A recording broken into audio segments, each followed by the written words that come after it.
తెలంగాణలోని పలు ప్రాజెక్టులకు వరద ఉధృతి కొనసాగుతోంది. ఎగువన కురుస్తున్న వర్షాలతో గోదావరి, కృష్ణా నదులు పరవళ్లు తొక్కుతున్నాయి.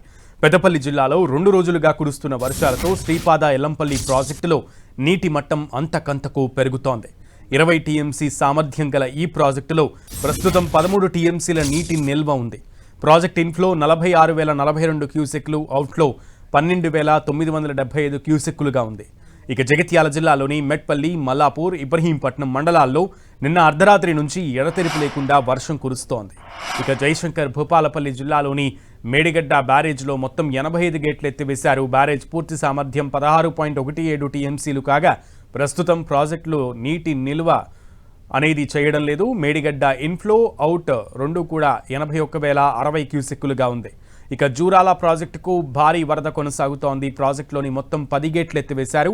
ప్రాజెక్టుకు ప్రస్తుతం 91,000 క్యూసెక్ల ఇన్ఫ్లో ఉండగా అవుట్ఫ్లో 81,695 క్యూసెక్కులుగా ఉంది. ప్రాజెక్టు పూర్తి స్థాయి నీటి మట్టం 318.51 మీటర్లు కాగా ప్రస్తుత నీటి మట్టం 317.35 మీటర్లుగా ఉంది. ప్రాజెక్టు పూర్తి స్థాయి నీటి సామర్థ్యం 9.65 టీఎంసీలు కాగా ప్రస్తుత నీటి సామర్థ్యం 7.371 టీఎంసీలుగా ఉంది.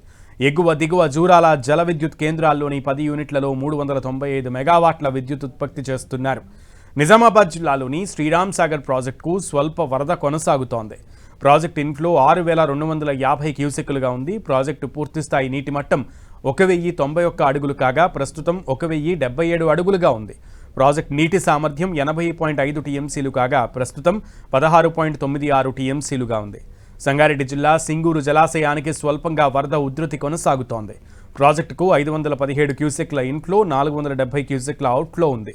ప్రస్తుతం సింగూరు నుంచి నీటిని దిగువకు విడుదల చేస్తున్నారు అధికారులు. సింగూరు పూర్తి స్థాయి నీటి నిల్వ సామర్థ్యం 29.91 టీఎంసీలు కాగా ప్రస్తుత నీటి నిల్వ 4.25 టీఎంసీలుగా ఉంది. ఇక ఎగువన కురుస్తున్న వర్షాలతో నిజాం సాగర్ ప్రాజెక్టులోకి వరద నీరు వచ్చి చేరుతోంది. గత 24 గంటల్లో ప్రాజెక్టులోకి 3,935 క్యూసెక్ల వరద నీరు చేరింది. నిజాం సాగర్ ప్రాజెక్టు సామర్థ్యం 17.80 టీఎంసీలు కాగా ప్రస్తుతం 7.14 టీఎంసీలుగా ఉంది. నిర్మల్ జిల్లా స్వర్ణ ప్రాజెక్టుకి వరద కొనసాగుతోంది. ప్రాజెక్టు పూర్తిస్థాయి నీటి మట్టం 1,183 అడుగులు కాగా ప్రస్తుతం 1,174 అడుగులుగా ఉంది. ప్రాజెక్టుకు 1,250 క్యూసెక్ల ఇన్ఫ్లో ఉంది. నిర్మల్ జిల్లా కడెం ప్రాజెక్టుకి వరద కొనసాగుతోంది. ప్రాజెక్టు పూర్తిస్థాయి నీటి మట్టం 700 అడుగులు కాగా ప్రస్తుతం 691 అడుగులుగా ఉంది. కడెం ప్రాజెక్టు ఇన్ఫ్లో 14,417 క్యూసెక్లు, అవుట్ఫ్లో 67 క్యూసెక్లుగా ఉంది. ఆదిలాబాద్, నిర్మల్, మంచిర్యాల, కొమరం భీం జిల్లాల వ్యాప్తంగా వర్షం దంచి కొడుతోంది. దీంతో కొమరం భీం జిల్లా వట్టిబాగు ప్రాజెక్టుకి వరద కొనసాగుతోంది. ప్రాజెక్టులోని 3 గేట్లను ఎత్తి నీటిని దిగువకు విడుదల చేస్తున్నారు. ప్రాజెక్ట్ ఇన్ఫ్లో 8,000 క్యూసెక్లు, అవుట్ఫ్లో 10,800 క్యూసెక్లుగా ఉంది. కొమరం భీం జిల్లా బెజ్జూరు మండలం సుష్మీర్ గ్రామ సమీపంలో వాగు ఉధృతంగా ప్రవహిస్తోంది. దీంతో సుష్మీర్ నుంచి బెజ్జూరుకు రాకపోకలు నిలిచిపోయాయి. కొమరం భీం జిల్లాలో భారీ వర్షం కురుస్తోంది. తిరియాని మండలం శివగూడ, భీంపూర్, మాణిక్యపూర్, మంగి, రోంపల్లి గ్రామాల్లో రాకపోకలు స్తంభించాయి.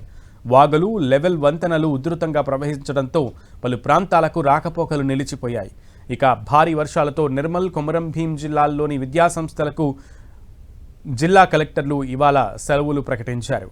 ఆదిలాబాద్ జిల్లా భోరజ్ మండలం తర్నం దగ్గర తాత్కాలిక వంతెనపై నుంచి వరద నీరు ప్రవహిస్తోంది. జైనద్, బేల మండలాలతో పాటు మహారాష్ట్ర వైపు రాకపోకలు నిలిచిపోయాయి. రోడ్డుకి ఇరువైపులా భారీ వాహనాలను నిలిపివేశారు. కార్లు, బైక్లను లాండసాంగ్వి తుళ్లి మీదుగా దారి మళ్లించారు. ఇక పెద్దపల్లి జిల్లాలో వర్షం ఎఫెక్ట్తో సింగరేణి ఓపెన్ కాస్ట్ గనుల్లో బొగ్గు ఉత్పత్తికి ఆటంకం కలుగుతోంది. రామగుండం రీజియన్లోని 4 ఓపెన్ కాస్ట్ గనుల్లో బొగ్గు ఉత్పత్తి నిలిచిపోయింది.